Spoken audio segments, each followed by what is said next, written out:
Cyborgs. We have humans are now becoming cyborgs. We have cochlear implants to hear, artificial retinas to see, artificial hearts to live, artificial limbs to move, artificial organs to function, and brain chips. There's a couple 100,000 people wandering around with brain chips now to fix congenitally defective brains and increasingly to fix memory and other things. Darpa's working on brain chips for super soldiers. And people are now working, thanks to Musk and other people, funding direct machine-brain communications. It's not us versus them, us versus the machines. We're merging. And this is the human evolution of the humans. There is no more natural evolution of anything. People are convinced that the human evolution of everything is 10 million times faster than any natural evolution. And so this is just part of the human evolution of the humans. Then there's teletravel with 5 senses virtual reality, which is now commercially available. And so therefore you can do anything you want virtually. It's all in our heads. The rest of this is just to keep the head going, okay? And you can walk down a tropical beach anytime you want. You can feel the sand, feel the wind, okay?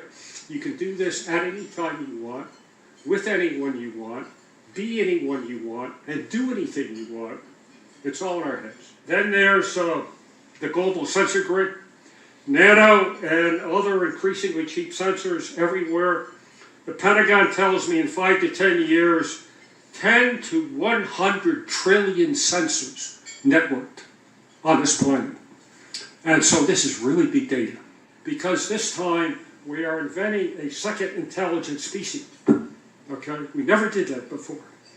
And as I just indicated previously a bit, that intelligent species can now create and ideate, and therefore not even the creation and ideation jobs, and so the machines are going to take all the jobs. They've got robots now that look like people, look like dogs, look like anything. That's not an issue.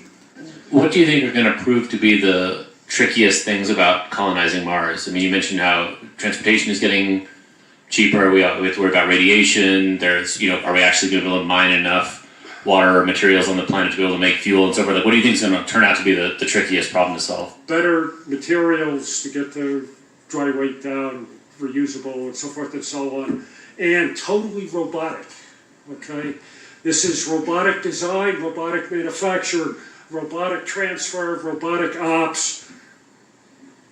It's people that cost money, okay? You want to pull cost out of anything, and that's why people are losing jobs to the machines, okay? You get rid of people.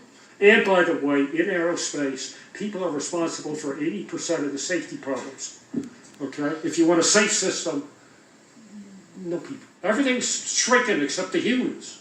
We got to figure out a way to shrink the humans, okay, to get the cost really down, but that's more difficult. We do not, and it's not just nanoparticles, which, by the way, 98% of all of the studies I've seen say that the nanoparticles are bad for human physiology, okay? Very few, they're good for some medical processes, but overall, in terms of the overall physiology,